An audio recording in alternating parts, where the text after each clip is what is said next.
अस्सलाम वालेकुम दोस्तों, welcome to my channel digital facility. दोस्तों आज की इस वीडियो में हम जानेंगे आज के सऊदी रियाल के लेटेस्ट एक्सचेंज रेट के बारे में कि आज सऊदी अरब की कौन कौन सी बैंक से आपको पाकिस्तान, इंडिया, बांग्लादेश और नेपाल रियाल ट्रांसफ़र करने पर क्या रेट मिलेगा। तो फ्रेंड वीडियो को लास्ट तक देखिएगा ताकि आपको पता चल सके कि आज कौन सी बैंक क्या रेट दे रही है। और फ्रेंड डेली बेस पे सऊदी रियाल की अपडेट जानने के लिए चैनल को सब्सक्राइब कर दें और साथ में बेल आइकन को ऑल पे सेलेक्ट कर दें और साथ ही साथ हमारी हौसला अफजाई के लिए वीडियो को लाइक भी कर दें। तो चलिए चलते हैं फ्रेंड वीडियो की जानब। और आज सबसे पहले बात करते हैं वेस्टर्न यूनियन की, जो कि आज पाकिस्तान के लिए दे रहा है 60 रुपये 78 पैसे,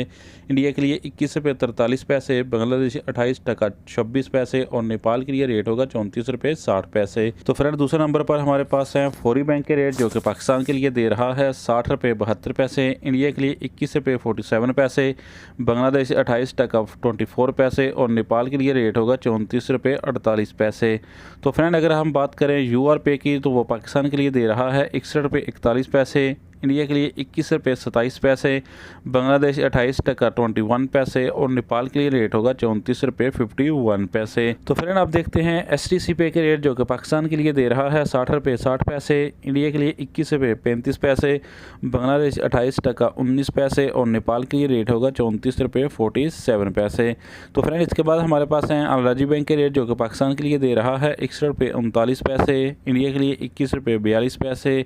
बांग्लादेश 28 टका 30 पैसे और नेपाल के लिए रेट होगा 34 रुपये 55 पैसे। तो फ्रेंड आप बात करते हैं इंजाज बैंक की, जो कि पाकिस्तान के लिए दे रहा है 60 रुपये 80 पैसे, इंडिया के लिए 21 रुपये 41 पैसे, बांग्लादेश 28 टका 31 पैसे और नेपाल के लिए रेट होगा 34 रुपये 57 पैसे। तो फ्रेंड अब हमारे पास लास्ट में है एनसीबी क्यू पे के रेट, जो कि पाकिस्तान के लिए दे रहा है 59 रुपये 87 पैसे, इंडिया के लिए 21 रुपये 13 पैसे, बांग्लादेश 28 टका 23 पैसे और नेपाल के लिए रेट होगा 34 रुपये 10 पैसे। तो फ्रेंड ये थे आज के सऊदी रियाल के लेटेस्ट एक्सचेंज।